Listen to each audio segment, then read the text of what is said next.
So hello guys, आज हम जानने वाले हैं षट दर्शन। षट दर्शन क्या होते हैं और षट दर्शन कौन कौन से होते हैं। तो जैसे कि हमने पहले वीडियो में पढ़ा था, आस्तिक दर्शन।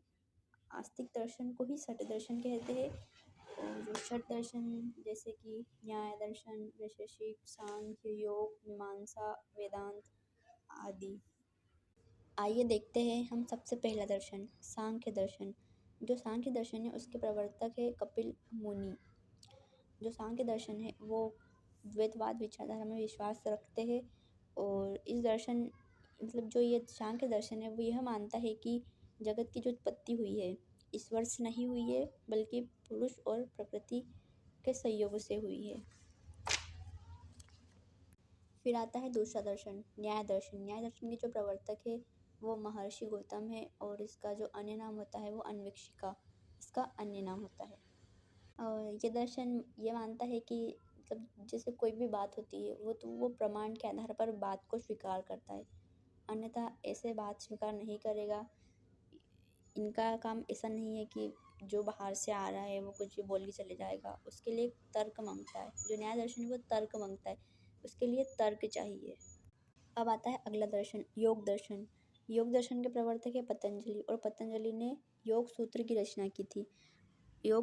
रचना की थी। अल-बरूनी ने योग सूत्र का अरबी भाषा में ट्रांसलेट भी किया था। और ये दर्शन मानता है कि आसन और प्राणायाम के जरिए ईश्वर मोक्ष को प्राप्त हो सकते हैं। और जो योग दिवस है वो संयुक्त राष्ट्र ने 1 दिसंबर 2014 से 21 जून को अंतर्राष्ट्रीय योग दिवस के रूप में घोषित किया था। पहला अंतर्राष्ट्रीय योग दिवस जो मनाया गया था वो 21 जून को मनाया गया था 2015 में। और यूनेस्को में 2016 में इसे शामिल किया गया था, अमूर्त रूप सांस्कृतिक विरासत के रूप में दिया गया था। और अंतर्राष्ट्रीय योग दिवस जो 2023 था उसकी थीम थी वसुधैव कुटुंबकम। और अंतर्राष्ट्रीय योग दिवस 2014 की जो थीम थी वो थी स्वयं एवं समाज के लिए योग। फिर अगला आता है वैशेषिक दर्शन। वैशेषिक दर्शन के जो प्रवर्तक है उलूक कणाद मुनि। कणाद मुनि ने वैशेषिक सूत्रों की रचना की थी। अगला आता है पांचवा, पूर्व मीमांसा। पूर्व मीमांसा के जो प्रवर्तक है वो थे जैमिनीय।